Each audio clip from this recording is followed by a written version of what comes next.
It is the king, Bobby Green, a few days out from being back in the UFC octagon once again. Give me a feel. How is it ahead of fight week, getting ready to step back in there once again?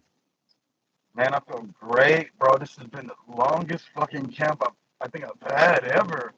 So everything's working good. I brought all my guns, I'm ready to wrestle, I'm ready to do jits, and I'm ready to strike. So it's gonna be on. I love it. Longest camp of your life. Is that a good thing or a bad thing? I mean, are you appreciative of that time, or are you starting to get a little mentally burned out and tired of it? Man, I'm so tired of this shit. I like my little 30-day camps, 28 days that they be giving me. Normally the UFC gives about 28 days. So now having that so much time, it's like, fuck, it just took forever. It just took forever. That's what I was worried about. All right, let's talk about your last one, dude. Last time out, vintage Bobby Green. I mean, you're looking phenomenal, and then one moment changes everything. I guess just give me your thoughts on that one. Um, the past is the past, and I really like to dwell on the past. But if you want to hear it, I'm going to give it to you. I just felt like I was doing my thing. It was a great fight, and I can't be mad at anything. I just made a stupid mistake, let him come a little too much, and he threw a Hail Mary. And in this sport, I got almost 50 fights. In this sport, that's going to happen sooner or later. One time in your lifetime, if you stay here long enough, it's going to happen. And you just got to be aware of that. You got to be aware of what you signed up for. I've seen so many videos where cats get knocked out. You're like, damn, I don't want to be that guy. But in the back of my head, I'm like, hey, you hang around long enough, that shit gonna happen. It's gonna happen. But the most important thing to me is putting on the show, making sure it's a great fight, that it's timeless, that you can go back and watch that shit and be like, man, that was dope. And that's the most important. And I got 50 racks to go with it, so can't be mad. No, man, and that's the thing. You do put on a show, and that's why I wondered. I mean, you mentioned almost 50 fights. So did it stick with you, or like at this point? I know you say you don't like to talk about the past, but was it easy for you to just move past it and move on, or has it been like haunting you? Nah, what? I wake up the next day, I done forgot about yesterday, man. I got too much crazy shit going on in my life to be worried about yesterday. You better focus on the future, buddy. You get stuck in the past, you get stuck in the past. You know what I'm saying? I'm still in the future, so no, I don't think about the past. I think about the future. That shit's old. New start, you keep it going. Put it out, because I hated that fighters that got knocked out. Like one of my favorite fighters was Rashad when I was coming up. Rashad Evans. The Rashad Evans before, when he was sugar, he was like knocking people out. And he was doing the Fred Sanford, and he was the man. As soon as he got slipped, he changed his whole style. His whole style changed. And I'm like, man, I don't want to be that guy where like you built all these people up getting like, oh, they like that. Now you don't do none of that. Now he was just a hugger. He was just shooting, and he was so timid you could tell he was worried about losing. Yep. And so that will not change with me at all. I promise you that. I will still be the same guy with his hands down and the same guy talking shit and still fighting to the death. No doubt about it.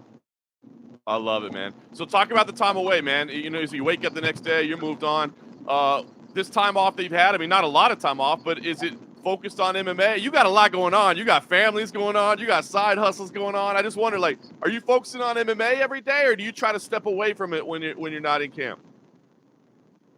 When I'm not in camp, I'm not focusing on it at all. But the fact that they called me back so soon, I've been focused. I have to be focused. So I went here, went there, went up to Nate Diaz. I've been fucking with them for a minute. We did a lot of training together and shit. And then I came back down from there.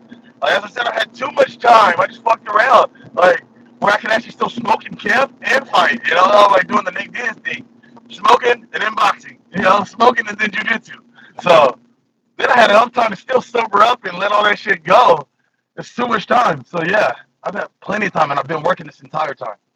I love it. Hey, what do you think about Nate and Jake Paul, man? I'm a little Jake's younger, he's bigger, but obviously Nate's the veteran of the game, man. How are you feeling about that matchup? Oh, I feel great. I feel great about it. There's a lot of things y'all don't understand. Especially if you haven't been in there with the kid.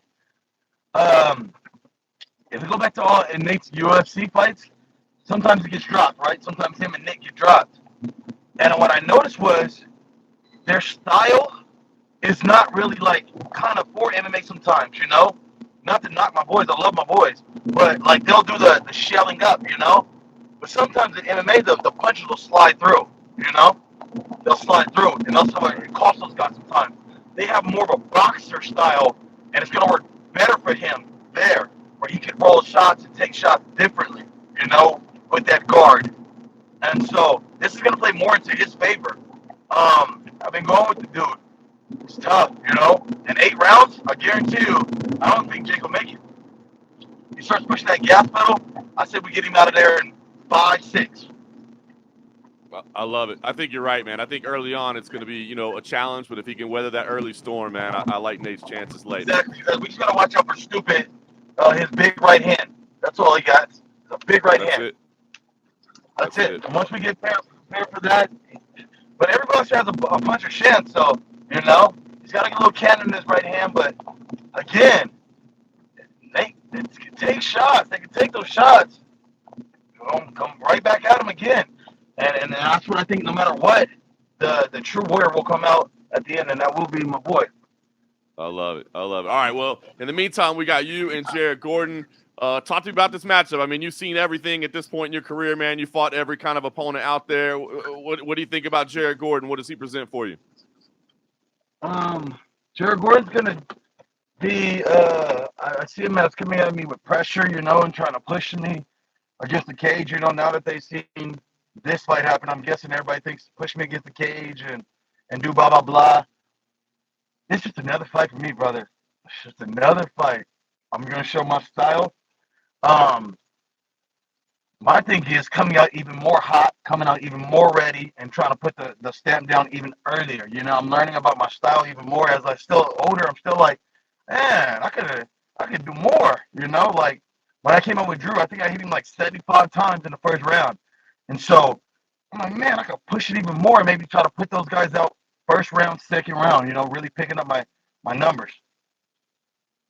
Where do you feel like you're at in your career, Bobby? You talk about, I mean, still learning and getting better. I mean, but 50 fights into the game. I mean, where do you feel like you're at in your career? Are we coming to the end anytime soon? Do you feel like you're just kind of finding your rhythm? I mean, where do you stand? I've been telling everybody that I was retiring after this fight. And what I meant was I was retiring as Bobby Green. I'm going to be changing my name, and I will no longer be Bobby Green. I'm changing my name to Just King. No last name, just one name. And so this is just the beginning of a new chapter for me, you know? I was looking at Jorge. He had 52 fights before he retired. So to me, like, I'm on some other shit. Like, those guys are all chasing different things, like chasing the belt, chasing this. For me, I'm personally chasing my own goals, where it's to have this many amount of fights in me, doing it this consistently at this age. No one's doing it. No one's knocking 3, 4 fights out a year, 50 fights in. You know what I'm saying? Right. To still be doing it and still look great. It's like where I don't look like I lost he ain't lost his speed. He ain't lost that, you know, he don't look old, you know? And so I'm really just competing with myself. I got a couple more things I want to do personally for myself, which is like have a main event. I got the main event with Islam, but I felt like they threw that at me, you know? Right. I really have something that's earned, you know, and actually get my own poster that I actually want to fuck with, you know what I'm saying? So a main event. Besides that,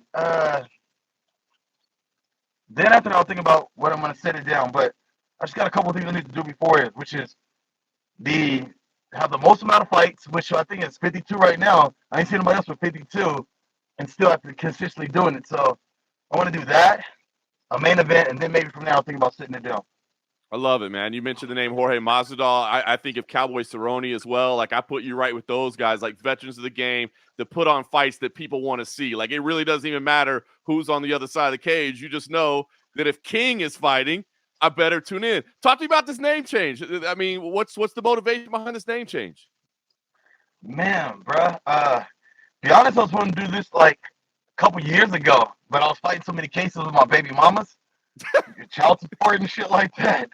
They told me I think I spent like $1,000 or maybe like $1,200 to change my name, and they was like, "Hey, no, you can't do it after all because you got another case and you got another case." and everything. They didn't give me my money back either. They just took my money. So I was like, fuck.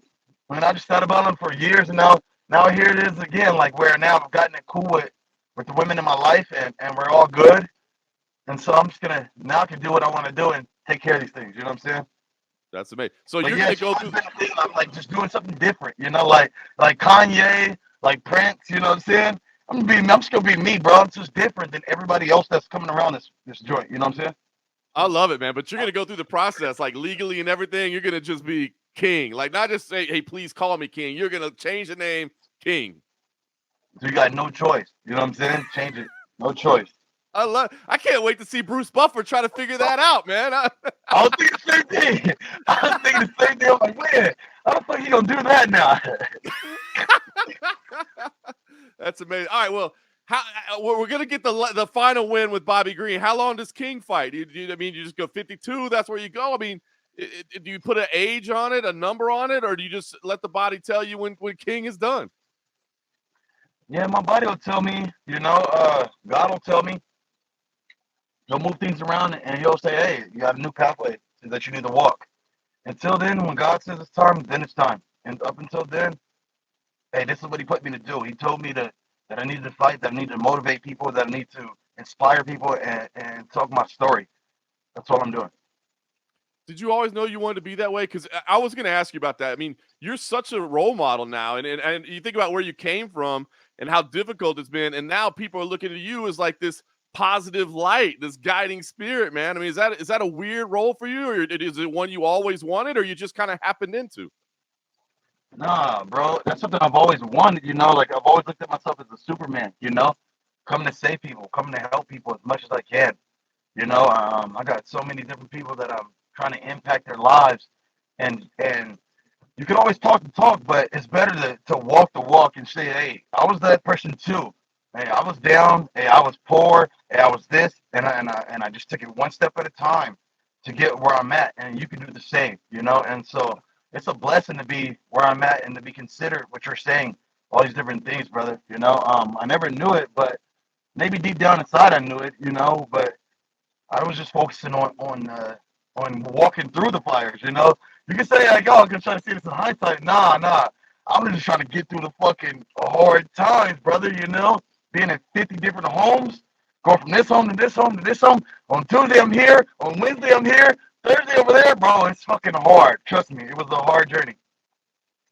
I love it, man. Well, I'm glad you walked through it, man, and I think you're in a great place now. I look forward to the next chapter as King. So I guess tell me what we see. The last fight for Bobby Green. I mean, I think I know what we see. You go out there and always put on a show, vintage Bobby Green. Shoulder roll and showing the moves and everything. I mean, is that what you're expecting to see here? Just that style? You'll see that and a little bit more. That and a little bit more. People keep telling me to wrestle. They keep telling me to show my jiu-jitsu because, to be honest, I'm pretty good at both too. But it's not really what the fans really want to see.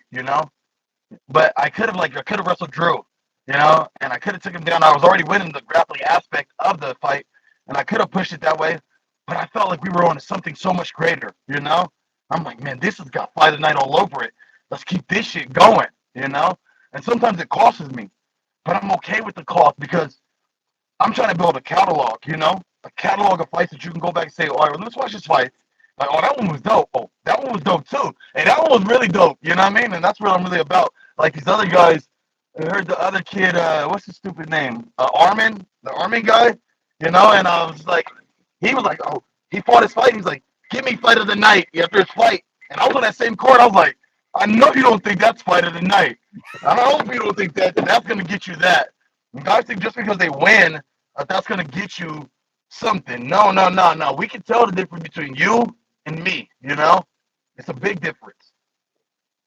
I love it. Bobby Green, man, always a pleasure. Always a pleasure to watch you fight. Always a pleasure to talk to you. I guess the next time we do an interview, it'll be King. But in the meantime, we look forward to the work you put in next week, and wish you the best of luck, my man. Appreciate you, big dog. You're the man. Hey, good luck to you, all you, and success. Don't let nobody hold you down. You're the truth. And don't let nobody tell you different.